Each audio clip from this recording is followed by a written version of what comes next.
Hello बच्चों, aspect vision में आप सभी बच्चों का स्वागत है। आज हम इस वीडियो में पढ़ने वाले हैं जो आपका बीटेक का इंजीनियरिंग केमिस्ट्री है, इसका न्यू सिलेबस किस तरीका से आप बच्चों के लिए डिजाइन किया गया है।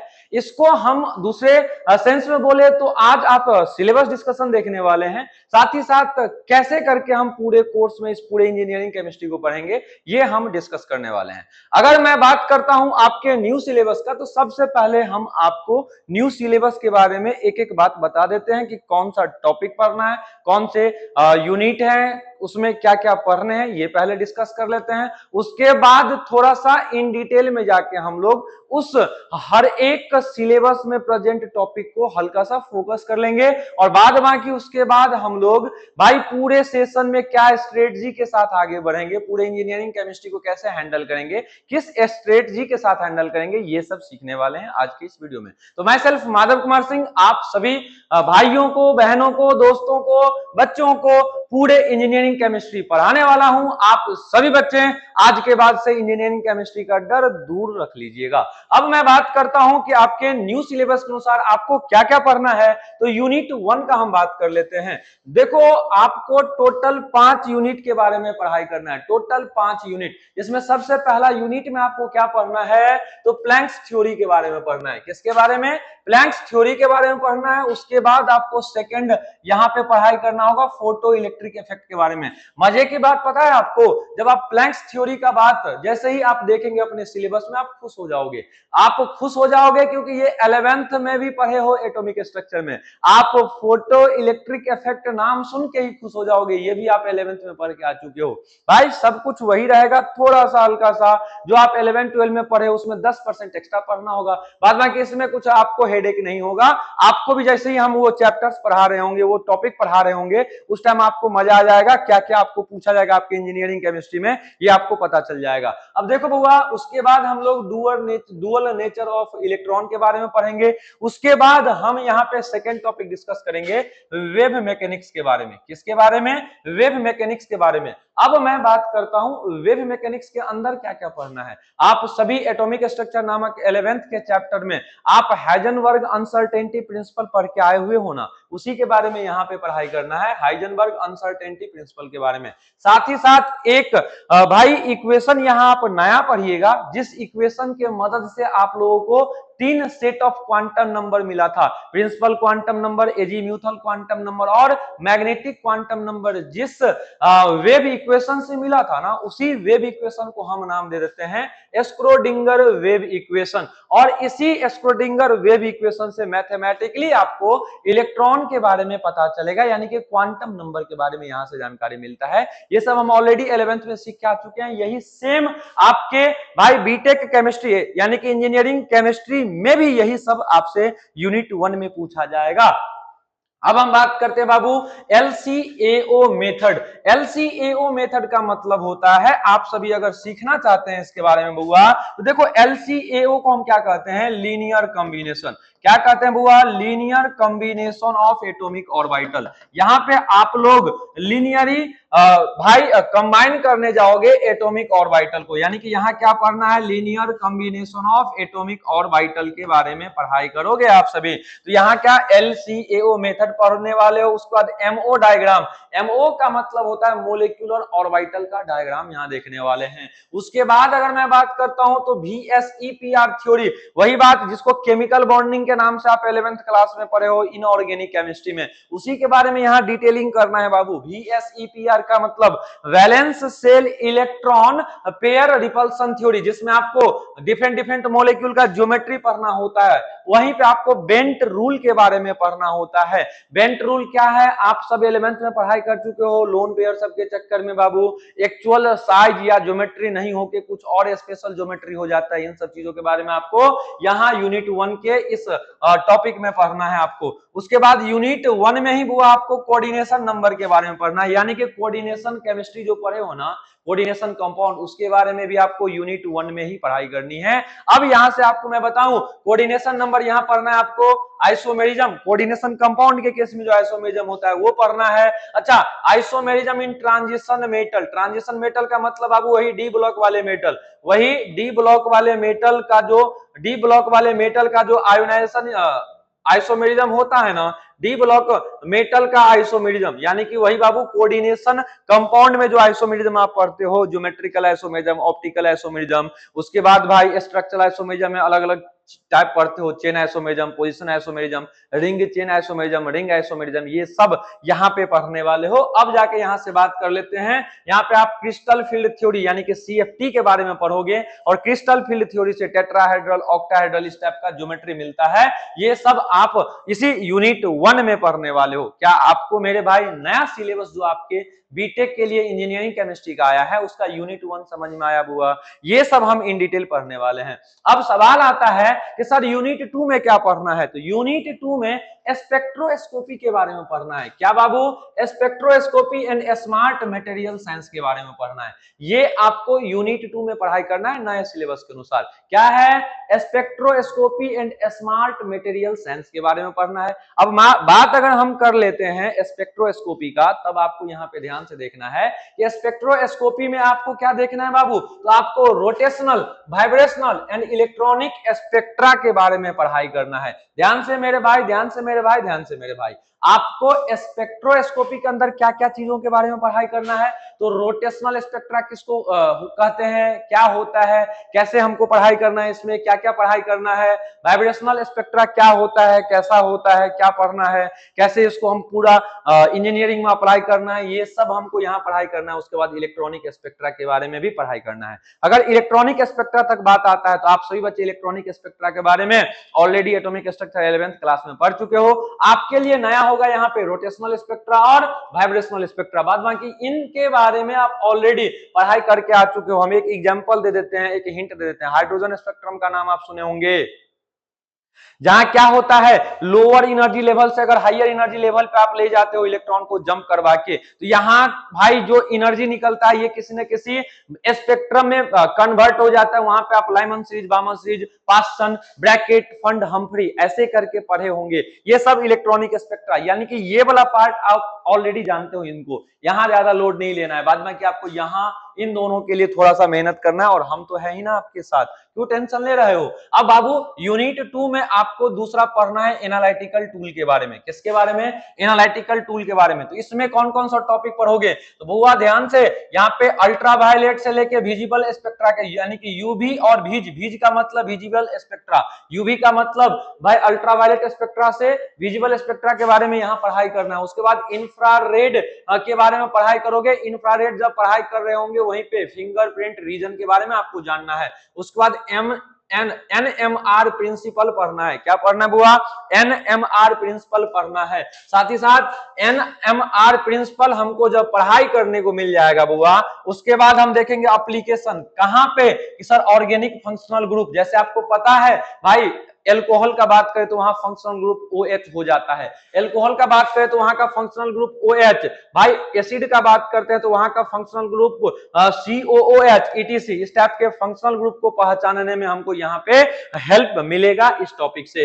अब हम बात करते हैं स्मार्ट मटेरियल के बारे में। तो आप सबको यहाँ जानना है स्मार्ट मटेरियल वाले में आपको केमिकल सेंसर के बारे में पढ़ना है, उसके बाद पाइजो इलेक्ट्रिक मटेरियल के बारे में पढ़ना है, और बाबू ये सब का यूज भाई MEMS में कैसे होते हैं बउआ, और इंस्ट्रूमेंटेशन में कैसे इसका यूज करते हैं, इन सब चीजों के बारे में यहाँ पे हम पढ़ाई करेंगे। भाई ये वो MEMS का मतलब मीम्स मत समझ लेना जो आप लोग अभी ज्यादा एक्टिव रहते हो इंस्टाग्राम पे, वो सब नहीं है। अब जाके यहाँ बात करते बाबू, अब जाके यहाँ बात करते हैं केवल भाई इन डिटेलिंग। अगर आप इंजीनियरिंग के बच्चे हो, वैसे भी इंजीनियरिंग हाई लेवल समझ रहे हो, डॉट डॉट डॉट उसमें आप x amount of extra curriculum करते हो, तो भाई यहाँ पे जो साइंस है उसको साइंस ही रहने देंगे, उसमें अपना एक्स्ट्रा करिकुलम नहीं जोड़ना है। अब जाके यहाँ बात कर लेते हैं भाई, जो आपका यूनिट तीसरा है ना, तीसरा यूनिट में आप इंडस्ट्रियल पॉलीमर और एडवांस मटेरियल के बारे में पढ़ोगे। किसके बारे में सर? जो इंडस्ट्री लेवल पे हमको पॉलीमर के बारे में नॉलेज होना चाहिए, उस सब आप इसी यूनिट में पढ़ोगे।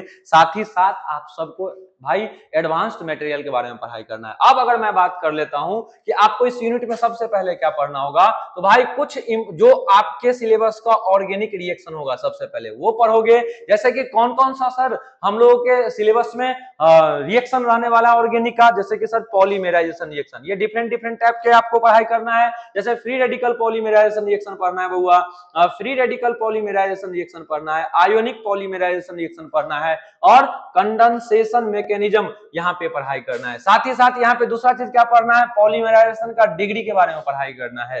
अब हम बात आगे करते हैं। उसके बाद बउआ इसी यूनिट में आपको क्लासिफिकेशन देखना है। किसका क्लासिफिकेशन, तो थर्मोप्लास्टिक पॉलीमर और थर्मोसेटिंग पॉलीमर, इनके बीच में भाई, इनके बीच में क्या डिफरेंस है, या ये दोनों क्या क्या होते हैं सर, इसका क्या डेफिनेशन हो सकता है, ये सब बातें आप इसी टॉपिक में पढ़ने वाले हो। अब हम बात करते हैं भाई उसके बाद इंजीनियरिंग सिंथेटिक्स के बारे में बात करेंगे। किसके बारे में, इंजीनियरिंग सिंथेटिक्स के बारे में बात करेंगे। तो यहाँ आपको फिनॉल फॉर्मल्डिहाइड के बारे में पढ़ना है, इपॉक्सी रेजिन के बारे में पढ़ना है और सिलिकॉन्स के बारे में पढ़ना है। किसके बारे में हुआ, आपको पढ़ना है फिनॉल फॉर्मल्डिहाइड, इपॉक्सी रेजिन और सिलिकॉन्स के बारे में पढ़ाई करना है। साथ ही साथ अगर मैं बात करूं तो इलास्टोमर के बारे में पढ़ना है इसी टॉपिक में। इस इलास्टोमर के अंदर क्या पढ़ोगे, सिंथेटिक रबर के बारे में पढ़ोगे, जैसे कि बुना एस बुना एन नियोप्रीन। जो बच्चे 12 क्लास का ऑर्गेनिक केमिस्ट्री एनसीईआरटी सेकंड अच्छे से पढ़े होंगे, उनको बुना एस बुना एन नियोप्रीन इन सब के बारे में अच्छे से नॉलेज होगा।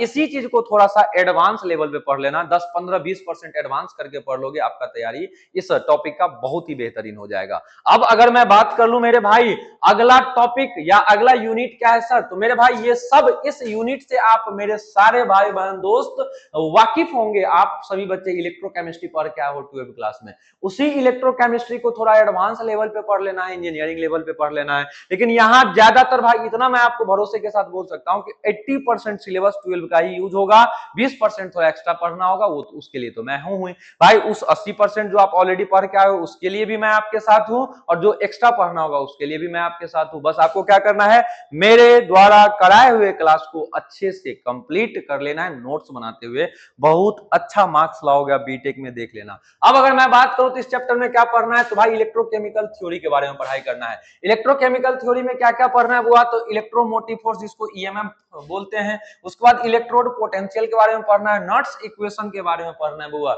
ये आपसे डेरिवेशन के रूप में बोल सकता है कि नट्स इक्वेशन को प्रूफ करके बताओ कहां से आया है, ये आपसे पूछ सकता है, तो ये सब बहुत इंपॉर्टेंट रहेगा। उसके बाद अभी जो भी चीज आप पढ़े हो, ईएमएफ पढ़े हो, इलेक्ट्रोड पोटेंशियल पढ़ो या नट्स इक्वेशन पढ़े हो, इस पे न्यूमेरिकल आपको सोल्व करने को मिलेगा। अब जाके बात करते हैं बुआ, हम लोग के पास डिफरेंट डिफरेंट टाइप के सेल होते हैं। जैसे टॉर्च का बात करते हैं उसमें अलग सेल होता है भाई, गाड़ी के अंदर जो होता है वो भी अलग प्रकार का सेल या बैटरी होता है भाई। इसी प्रकार से हमारे रिमोट मोबाइल ये रिमोट होता है ना, जैसे कैमरा के लिए रिमोट है, इसके लिए अलग सेल होता है। पहले एक रेडियो सिस्टम आता था बुआ, बहुत जब हम लोग ग्रो कर रहे थे, यानी कि वही 2000 2002 2005 तक, जिस टाइम मोबाइल एक्टिव नहीं था, उस टाइम रेडियो सिस्टम होता था, समाचार सब सुनने, न्यूज सुनने के लिए, गाना सुनने के लिए रेडियो होता था, उसमें अलग टाइप का सेल यूज होता है। तो इस टाइप के और डिफरेंट डिफरेंट टाइप के सेल होता है, जो कि यहाँ भाई घड़ी के अंदर जो सेल होता है वो भी एक सेल है। इन सब चीजों के बारे में आपको यहाँ पढ़ना है स्टोरेज सिस्टम में। कहाँ पढ़ना है, स्टोरेज सिस्टम में, जहां पे आपको प्राइमरी और सेकेंडरी सेल के बारे में पढ़ना है। लिथियम आयन बैटरी के बारे में पढ़ना है, जैसे कि आजकल जो गाड़ी आ गया ना 4 व्हीलर, इलेक्ट्रिक 4 व्हीलर, दरअसल वो उसमें लिथियम बैटरी का इस्तेमाल होता है, या उससे भी एडवांस बैटरी का इस्तेमाल होता है। इन सब चीजों के बारे में यहाँ पढ़ना है। उसके बाद बाबू लेड स्टोरेज बैटरी के बारे में पढ़ना है। उसके बाद निकल कैडमियम बैटरी के बारे में पढ़ना है, यानी कि यहाँ 3 टाइप के बैटरी के बारे में पढ़ना है। लिथियम आयन बैटरी के बारे में पढ़ना है, लेड यानी कि भाई प्लम्बम शीशा, लेड स्टोरेज बैटरी के बारे में पढ़ना है। शीशा वो नहीं है भाई कि शीशे का था दिल मेरा, पत्थर का जमाना था, वो वाला बात नहीं है। ये बाबू लेड पीवी प्लम्बम जिसको कहते हैं, लेड स्टोरेज बैटरी है। दूसरा कौन, निकल कैडमियम बैटरी है। अब हम बात करते हैं बुआ, आपको यहाँ पे इसी यूनिट में नेक्स्ट जनरेशन एनर्जी के बारे में पढ़ाई करना है। किसके बारे में बाबू, नेक्स्ट जनरेशन एनर्जी के बारे में, जैसा कि hydrogen oxygen fuel, hydrogen oxygen fuel के बारे में आपको यहाँ पढ़ाई करना है। साथ ही साथ बाबू मेथेनॉल फ्यूल के बारे में आपको पढ़ाई करना है। साथ ही साथ फ्यूल सेल, सोलर सेल, इनके बारे में पढ़ाई करना है। ल्यूब्रिकेंट के बारे में पढ़ाई करना है। ल्यूब्रिकेंट लुब्रिकेंट के अंदर क्या क्या, फ्लैश पॉइंट क्या होता है सर, फायर पॉइंट क्या होता है, एसिड वैल्यू क्या होता है, इन सब चीजों के बारे में आप यहाँ पढ़ोगे। ये बात समझ में आया बउआ? ये आपके बीटेक का इंजीनियरिंग केमिस्ट्री का न्यू सिलेबस है।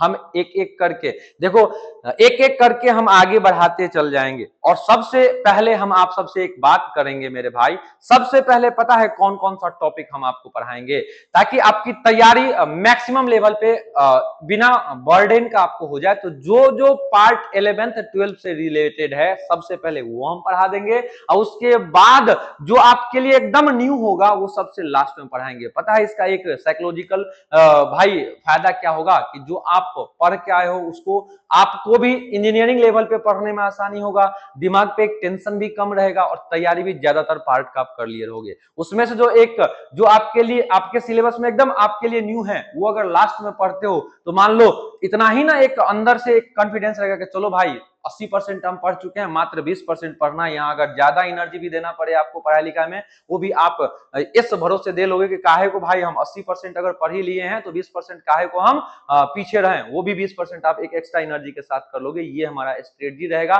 पहले उन चैप्टर्स और उन टॉपिक को पहले हम करवा देंगे जो ऑलरेडी आप 11th और 12th में थोड़ा बहुत पढ़ के आए हो। उसके बाद लास्ट में जो आपके सिलेबस में आपके लिए एकदम न्यू है उसको हम कवर कर लेंगे, ताकि आपका सबसे पहले मेजोरिटी हिस्सा पढ़ा देंगे। उसके बाद जो हार्ड, जो आपको लग सकता है हार्ड रहता नहीं है, लेकिन भाई वेरी फर्स्ट टाइम अगर हम पढ़ने जाएंगे तो हार्ड दिखता है हमको, लेकिन उसको भी आप एक दो बार पढ़ोगे तो वो भी आसान हो जाएगा। लेकिन जब तक एक दो बार आप पढ़ नहीं लेते हो तब तक आपको लगेगा वो कॉम्प्लेक्स, भारी लगेगा, हार्ड लगेगा। इसलिए हम उन चीजों को लास्ट के दिनों में पढ़ेंगे। लास्ट के दिनों कहने का मतलब पूरा खत्म कर लेने के बाद जो इजी पार्ट जो आप 11th और 12th में पढ़ लिए हो, इसको कंप्लीट कर लेने के बाद उसको हम कंप्लीट करवाएंगे, और इससे आपको ज्यादा एनर्जी के साथ पढ़ने को एक मौका मिलेगा। और मेरे भाई यहाँ निगेटिविटी से आप दूर रहोगे। अब आ जाओ यहाँ बात कर लेते हैं अब यहां बात कर लेते बुआ, आपको मटेरियल के ड्यूरेबिलिटी के बारे में पढ़ाई करना है। यानी कि मटेरियल ड्यूरेबिलिटी के बारे में आपको क्या क्या पढ़ना है, कोरोजन यानी कि रस्टिंग ऑफ आयरन, जंग लग जाना, इस सब के बारे में डिटेल बताना है बुआ। इस सब के बारे में डिटेल पढ़ाई करना है। स्ट्रेस फिटिंग, गैल्वेनिक और प्रोटेक्शन के बारे में यहाँ पढ़ाई करना है। प्रोटेक्शन बाबू कैथोडिक प्रोटेक्शन होता है, एनोडिक या कोटिंग से या ई कोट होता है, इन सब चीजों से सर प्रोटेक्शन भी कर सकते हैं। और आपको मेनली यहाँ कोरोजन और कोरोजन के बारे में इन डिटेल पढ़ना है। कोरोजन कहाँ पे सर, वाटर लाइन के चक्कर में हो सकता है कोरोजन, और इन सब चीजों के बारे में इन डिटेल आपको इस यूनिट में पढ़ना है। उसके बाद कोलॉइडल और एडजॉर्प्शन के बारे में पढ़ना है। मजे मजे की बात पता है, ये सरफेस केमिस्ट्री नामक एक चैप्टर आप 12 में पढ़े होंगे, सरफेस केमिस्ट्री, वहां से आपको बहुत हेल्प मिलेगा। तो ये जो कुछ कुछ चीजें हैं ना बाबू, आप ऑलरेडी कुछ कुछ क्या मेरे भाई, आपके न्यू सिलेबस में 70% ऐसा पार्ट है ना जो आप ऑलरेडी 11th 12th में पढ़े हुए हो, तो ये आपको बर्डन नहीं लगेगा। आपको बर्डन लगेगा कौन सा पार्ट, जो आपके लिए अभी हम बताते हैं, जो स्पेक्ट्रोस्कोपी जो पढ़े हो ना, क्वांटम से रिलेटेड स्पेक्ट्रोस्कोपी जो पढ़े हो ना, वो आपके लिए नया है, और वहां ज्यादा एनर्जी लगाना है, वो हम है ना, हम करवा देंगे। अब अगर मैं बात कर लूं आप सबसे, अब भाई लास्ट यूनिट आपके पास है जहां पे वाटर के केमिस्ट्री के बारे में पढ़ाई करना है और इन्वायरमेंटल सस्टेनेबिलिटी के बारे में पढ़ना है। वाटर का पूरा केमिस्ट्री पढ़ना है भाई। हम लोग पानी को हल्के में ले रहे थे ना, यहाँ पानी बोल रहा है कि भाई आओ मुझे पढ़ो, वो एक कहावत सुने ही होगा, आ बाइल मुझे मार। यहाँ वाटर का रहा है कि वाटर आपसे बोलेगा कि भाई पढ़ लो हमको। तो अब देखो मेरे भाई, यहाँ से बात कर लेते हैं वाटर एनालिसिस। आप वाटर एनालिसिस नामक टॉपिक उठाओगे, यहाँ क्या पढ़ोगे, तो सर कंसंट्रेशन के यूनिट, यानी कि कौन कौन सा कंसंट्रेशन यहाँ रिलेटेड हो सकता है वो पढ़ोगे। उसके बाद हार्डनेस के बारे में पढ़ोगे। हम पढ़ते हैं ना कि भाई समुद्र का पानी एकदम हार्ड होता है,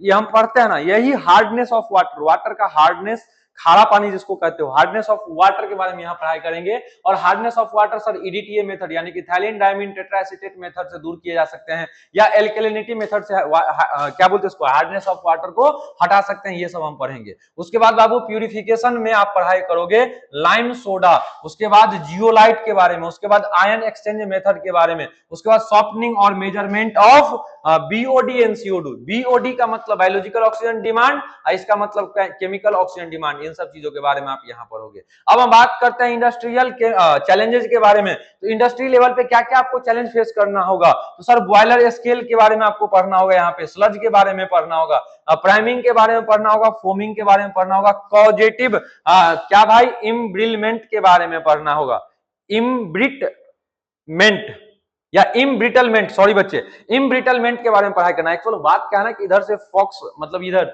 जो एक लाइट स्पेशल लगा वो डायरेक्ट यहाँ चमक रहा है, जब तक इधर नहीं किया तब तक समझ नहीं आ रहा था कि क्या लिखा हुआ है। अब देखो बुआ, इंडस्ट्रियल चैलेंजेस क्या है, इंडस्ट्रियल चैलेंजेस में क्या पढ़ना है, बॉयलर स्केल के बारे में, स्लज के बारे में, प्राइमिंग के बारे में, फोमिंग के बारे में और कॉजेटिव के बारे, कॉजेटिव और क्या हुआ इम्ब्रिटलमेंट के बारे में पढ़ना है। साथ ही साथ ग्रीन केमिस्ट्री, ग्रीन केमिस्ट्री क्या है आप सबको पता है, यही पे बुआ पॉल्यूशन सब के बारे में पढ़ोगे ग्रीन केमिस्ट्री में। यानी कि बुआ ग्रीन केमिस्ट्री एंड सस्टेनेबिलिटी में क्या पढ़ोगे, प्रिंसिपल किसके बारे में, प्रिंसिपल के बारे में पढ़ोगे, सर इसका क्या प्रिंसिपल है। साथ ही साथ एयर और वाटर पॉल्यूशन के बारे में पढ़ोगे। साथ ही साथ बुआ एडल्ट्रेशन, एडल्ट्रेशन अभी बहुत ज्यादा पिक्चर में आया हुआ है। एक है ना भाई तुकाराम मुंडे करके शायद कोई आईएएस ऑफिसर साहब हैं, उनके बारे में आप सभी बच्चे न्यूज में सुने होंगे कि जहां जा रहे हैं भाई जो फूड इंडस्ट्री है वहां पे छापेमारी कर रहे हैं क्योंकि उसमें मिलावट है। वही मिलावट को एडल्ट्रेशन कहते हैं बुआ। वो एडल्ट्रेशन किसमें किसमें देखना है आपको, फैट बटर यानी कि बटर जो खाते हैं उसमें जो मिलावट है उसके बारे में पढ़ाई करना है।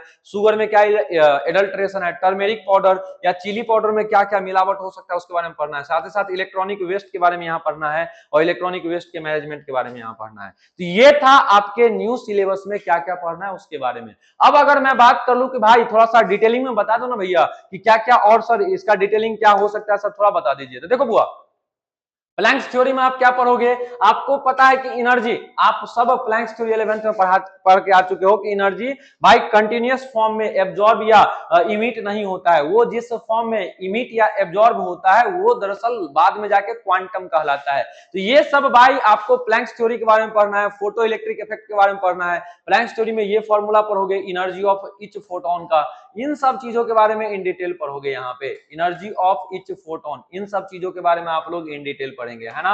अब हम बात कर लेते हैं फोटो इलेक्ट्रिक इफेक्ट में आप क्या पढ़े हो। आपको पता है कि मान लो कि ये एक मेटल सरफेस है, मान लो बाबू ऐसे दिखाते, देखो ये जो है आपका क्या है, ये जो आपका है मेटल सरफेस। अब कहीं से मान लो एनर्जी, कहीं से मान लो लाइट इस पे आके टकराया, मान लो इधर से लाइट आके टकरा रहा है, तो भाई इस मेटल सरफेस के पास अपना एक औकात होता है एनर्जी रखने का। इसी जो औकात होता है इसका अपना एनर्जी रखने का, इसको वर्क फंक्शन या थ्रेशोल्ड एनर्जी कहते हैं। तो जो आने वाला एनर्जी है ना रेडिएशन, इसका अगर इनकमिंग रेडिएशन का एनर्जी इसके अपने थ्रेशोल्ड एनर्जी से ज्यादा हो जाएगा तब यहां से इलेक्ट्रॉन निकलता है, इसी को हम कहते हैं फोटो इलेक्ट्रॉन। जो इलेक्ट्रॉन निकलता है इसको कहते हैं फोटो इलेक्ट्रॉन। ये पूरा इफेक्ट कहलाता है फोटो इलेक्ट्रिक इफेक्ट। इन सब चीजों के बारे में आपको यहाँ पढ़ाई करना है। अब लेके चलते हैं भाई आपको आगे, तो अब आपको डुअल नेचर ऑफ इलेक्ट्रॉन के बारे में पढ़ाई करना है और आपको इस यहाँ पे हम पढ़ाएंगे और समझाएंगे भी इलेक्ट्रॉन कभी कभी पार्टिकल की तरह भी बिहेव करेगा, कभी कभी वेव की तरह भी बिहेव करेगा। यानी कि सर दो इंसान दो चीजों की तरह बिहेव करेगा,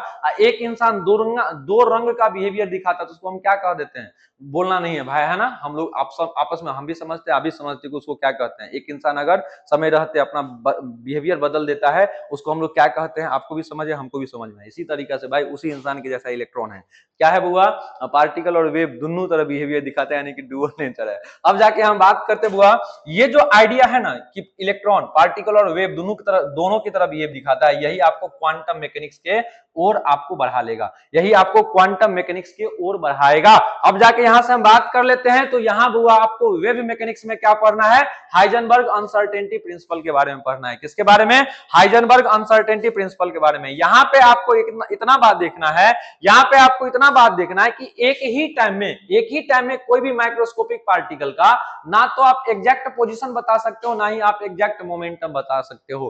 क्या देखना है हाइजेनबर्ग अनसर्टेनिटी प्रिंसिपल में, कि आप अगर किसी एक पार्टिकुलर टाइम का बात करते हो, उस पार्टिकुलर टाइम पे आप किसी भी माइक्रोस्कोपिक पार्टिकल का ना तो एग्जैक्ट पोजीशन बता सकते हो, ना ही एग्जैक्ट भाई मोमेंटम बता सकते हो। यानी कि अगर आप एक चीज को ज्यादा एक्यूरेट करने जाओगे तो दूसरा जो चीज बनेगा, यानी कि मान लो मोमेंटम को आप ज्यादा एक्यूरेट करने जाते हो तो वहां पे पोजीशन कम एक्यूरेट हो जाएगा। अब हम बात करते हैं स्क्रोडिंगर वेव इक्वेशन का, तो ये और कुछ नहीं है बुआ, इसी स्क्रोडिंगर वेव इक्वेशन से आपको तीन टाइप के क्वांटम नंबर मिलेगा, जिसका नाम है प्रिंसिपल क्वांटम नंबर, एक का नाम है एजीम्यूथल क्वांटम नंबर और एक का नाम है मैग्नेटिक क्वांटम नंबर। अब जाके यहां से हम आपको पढ़ा रहे हैं बाबू, ये स्क्रोडिंगर वेव इक्वेशन क्या है, तो मैथमेटिकल एक्सप्रेशन है, मैथमेटिकल डेरिवेशन है। किसका सर, ये ऐसा मैथमेटिकल डेरिवेशन है जिससे आपको इलेक्ट्रॉन के बिहेवियर के बारे में पता चलेगा। साथ ही साथ बुआ ये एक इंफॉर्मेशन आपको देगा किसके बारे में, कि सर इलेक्ट्रॉन कहां मिलेगा, इलेक्ट्रॉन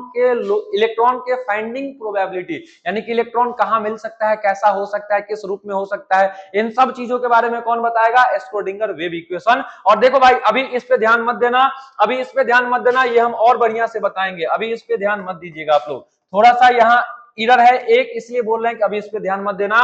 जब हम पहुंचेंगे ना बाबू स्क्रोडिंगर वेव इक्वेशन पढ़ाने के लिए, तब ये अच्छे से आपको एक्सप्लेनेशन इसका मिल जाएगा। अब हम पढ़ते हैं बुआ linear combination of atomic orbital और मॉलिक्यूलर ऑर्बिटल डायग्राम के बारे में। करना कुछ नहीं है, आप सही बच्चे केमिकल बॉन्डिंग पढ़ के आए हो, केमिकल बॉन्डिंग में पढ़े हो, जब सर दो एटॉमिक ऑर्बिटल मिलता है तो एक मॉलिक्यूलर ऑर्बिटल का जन्म होता है, ये आप सब पढ़ चुके हो। एटॉमिक ऑर्बिटल का मतलब आपको पता है, एस का शेप स्फेरिकल होता है, आपको पता है पी का सेल डम्बेल होता है, आपको पता है डी का शेप डबल डम्बेल होता है, आपको पता है एफ का शेप एकदम कॉम्प्लेक्स होता है, ये सब आप पढ़ के आ चुके हो बउआ। तो यही है कि जब दो एटॉमिक ऑर्बिटल को मिलाओगे तब जो बनेगा वो मिलता है मॉलिक्यूलर ऑर्बिटल। इन्हीं चीजों के बारे में यहाँ पढ़ाई करना है। अब उसके बाद यहाँ नीचे आपको दिख रहा होगा VSEPR थ्योरी, यानी कि valence shell electron pair repulsion theory. यहाँ पे आप ये भाई इस थ्योरी के मदद से आप किसी भी मॉलिक्यूल का हाइब्रिडाइजेशन, उसके अंदर कितना लोन पेयर है, कितना बॉन्ड पेयर है, कितना उसका शेप होगा, कितना उसका ज्योमेट्री होगा, कितना उसका बॉन्ड एंगल होगा, सब आप यहाँ पे पढ़ लोगे। अब ले चलते हैं बुआ यहाँ से,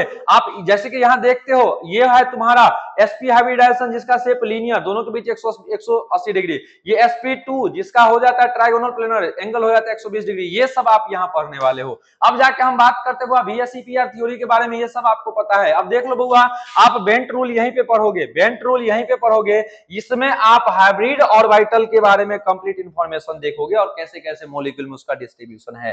अब जाके हम बात करते हुआ कोऑर्डिनेशन केमिस्ट्री में, यहाँ सबसे पहले आप कोऑर्डिनेशन नंबर के बारे में पढ़ोगे, आइसोमेरिज्म के बारे में पढ़ोगे, क्रिस्टल फील्ड थ्योरी के बारे में पढ़ोगे, और भाई आइसोमेरिज्म में आप डिफरेंट आइसोमेरिज्म पढ़ोगे। एक दो का एग्जांपल यहाँ पे है, जैसे सर आयोनाइजेशन आइसोमेरिज्म पढ़ोगे, ज्योमेट्रिक आइसोमेरिज्म, ऑप्टिकल आइसोमेरिज्म, ये सब आप पढ़ाई करोगे। अब जाके भाई इन डिटेलिंग कर, देखो अभी बस आपको हम एक झलक दिखा रहे हैं, इस झलक को हम इन डिटेल पढ़ने वाले हैं लेक्चर्स में। आज आपका पहला लेक्चर है, तो आप थोड़ा सा अपने सिलेबस के साथ जान पहचान बना लो, दोस्ती कर लो, ताकि आगे पढ़ते टाइम आपको ज्यादा बर्डन ना दिखे। अब उसके बाद बउआ यहाँ से बात करते हैं स्पेक्ट्रोस्कोपी का आधार क्या है, बेसिस क्या है। तो यहाँ आप रोटेशनल स्पेक्ट्रा के बारे में पढ़ोगे, वाइब्रेशनल स्पेक्ट्रा के बारे में पढ़ोगे और इलेक्ट्रॉन स्पेक्ट्रा के बारे में पढ़ोगे। अब जाके यहाँ बात करते बुआ, देखो भाई यहाँ पे कुछ चीजें जो है उसको इग्नोर करके चलना है, ये सब इग्नोर करके चलिएगा भाई, थोड़ा सा जल्दीबाजी में बना पीपीटी है, हम इन चीजों के बारे में और इतना शॉर्ट में ये सब नहीं है, इन डिटेल पढ़ना है, इसलिए इन चीजों को इग्नोर करने बोल रहे हैं। उसके बाद वो बीयर लैम्बर्ट लॉ, और लॉ पढ़ना है आपको। क्या पढ़ना है? बीयर,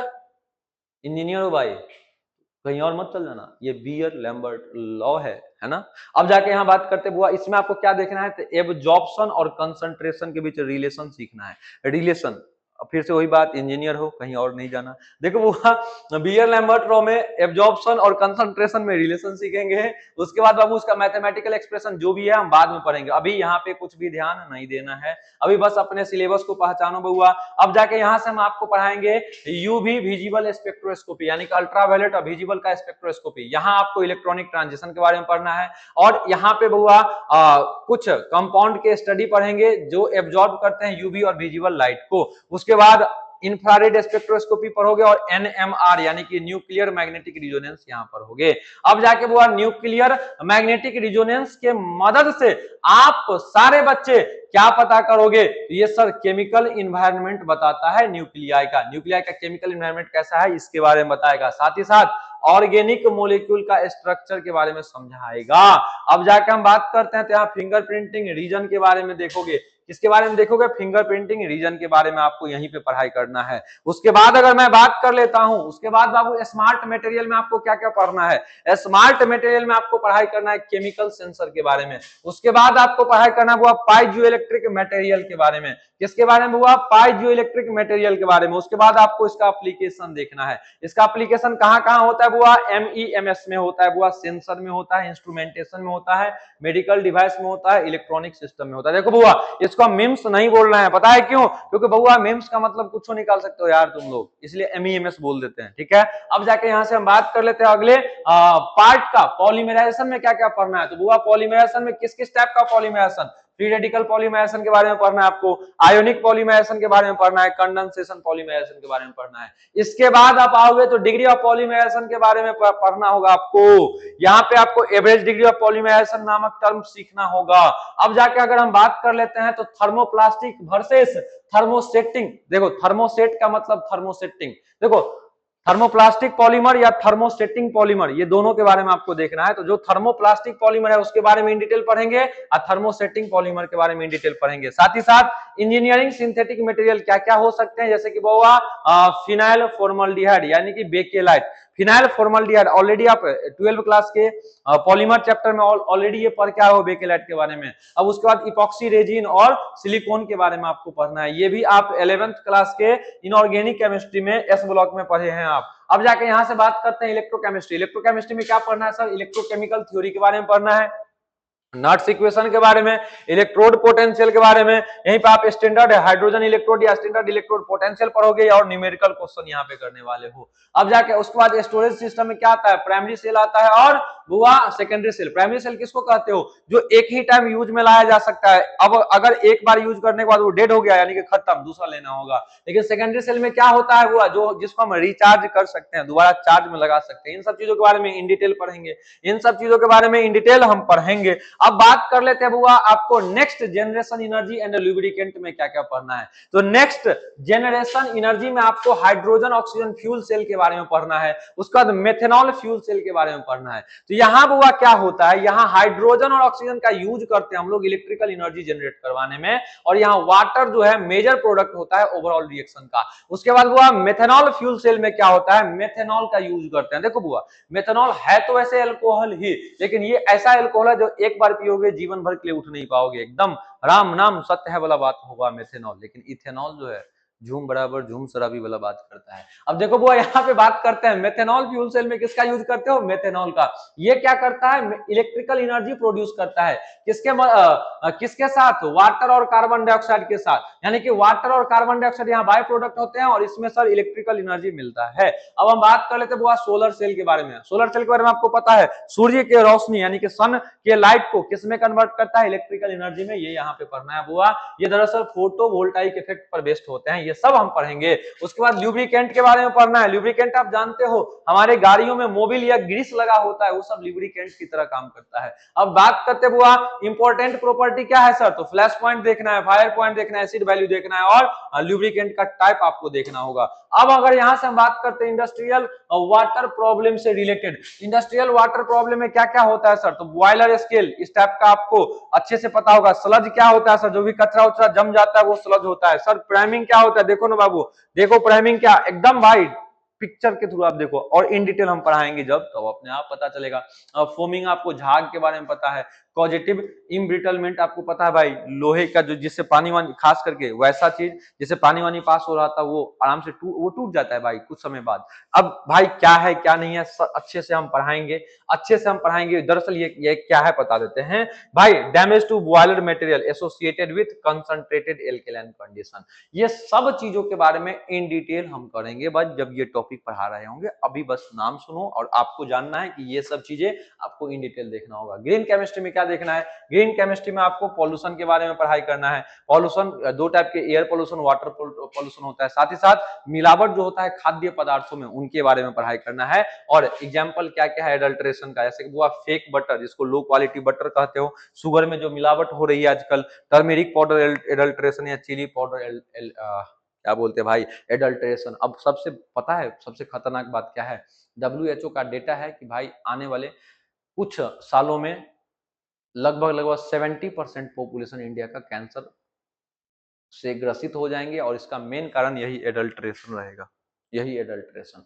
अब हम बात करते हैं पूरे सिलेबस को हम आगे जो बढ़ा रहे हैं, ये सर हमको कैसे कैसे पढ़ना हो। देखो मेरे भाई, आपको लेक्चर वाइज आपको क्या करना है, लेक्चर वाइज जैसे लेक्चर हो रहा है वैसे ही आपको पीडीएफ भी मिलेगा, साथ ही साथ आप नोट्स बना लेना। अब आप क्या करना, ज्यादा टाइम नहीं देना, आपको भी कम टाइम होते हैं आपको भी पता है, लेकिन मेरे भाई ज्यादा टाइम नहीं देने का ये मतलब है कि बिल्कुल टाइम नहीं देना, ये मतलब तो नहीं है। ज्यादा टाइम नहीं देने का ये मकसद था कि आपको लेक्चर वाइज जो हम पढ़ा रहे हैं उसको सेम डेट को भाई आधा घंटा टाइम निकाल के पढ़ लेना है, बस आधा घंटा टाइम निकाल के पढ़ लेना है। ज्यादा पता है बेटर एक्सपीरियंस कब हो पाएगा, बेटर आउटपुट कब निकल पाएगा, जब आप बच्चे जो जो हम पढ़ाएं एक बार खुद से लिख लोगे, ये ज्यादा बढ़िया होगा। भाई आप सभी ऑलरेडी समझदार है, क्योंकि आप इंजीनियरिंग कॉलेज तक पहुंचे हो, तो भीड़ से तो हट के थोड़ा समझदार हो ही। आपको बस करना क्या है ना कि भाई जो चीजें हम लोग बता रहे हैं ना, इस रास्ते पे चलना है, फिर आपका सेमेस्टर हो, फाइनल एग्जाम हो, सब बहुत बढ़िया से हो जाएगा। दूसरे बच्चे लोड में रहेंगे, लेकिन आप जो बच्चे फॉलो किए रहेंगे उनको लोड नहीं रहेगा। तो मिलता हूं आप लोगों से नेक्स्ट क्लास में। राधे राधे बच्चों, बढ़िया से पढ़ाई करेंगे। आप लोगों से मिलते हैं नेक्स्ट क्लास में।